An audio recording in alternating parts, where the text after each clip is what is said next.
नमस्कार, प्रणाम। मैं हूँ स्वीटी सिंह। तो आप देख सकते हैं कि किसके लिए मैं यहाँ पे अभी प्रेजेंट हूँ। उनके चैनल का नाम है अली आर्ट, उसको सब्सक्राइबर कर लीजिए। फिल्मी ब्लॉग आप लोग जल्दी से जाइए। इनका मेरा पीछा नहीं छोड़ रहे हैं, कल से बोल रहे हैं मैडम बोल दीजिए, मैडम बोल दीजिए। तो आप लोग प्लीज़ मेरा इज्जत रख लीजिए, इनके चैनल को सब्सक्राइब और लाइक कर दीजिए, शेयर कर दीजिए, जो भी है। मैं अभी इंस्पेक्टर का रोल कर रही है। तो हम लोग कहाँ शूट कर रहे हैं मैडम? बनारस में। ऐसा लग रहा है शूट करके? बहुत मज़ा आ रहा है। मज़ा आ रहा है।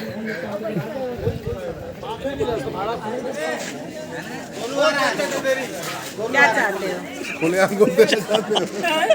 क्या चाहते हो कि पुलिस में घूस लेने घूस सिगरेट का पैकेट आपके पास है? माचिस? ये हमारे राम जी है। हमारी कलमों पे डिपेंड करती है कहाँ कहाँ मारा है ना। सब कुछ है तुम्हारे पास? डॉक्टर से क्या होगा? मैं इंस्पेक्टर हूँ। ऐसा डंडा मारूंगी ना, दूर तक नजर नहीं आऊंगी बेटा। निकल गए यहाँ से चुपके से। मेडिकल यही बनाएंगे। तो हम लोग अभी शूट कर रहे हैं। फिल्म का नाम है पिंजरा।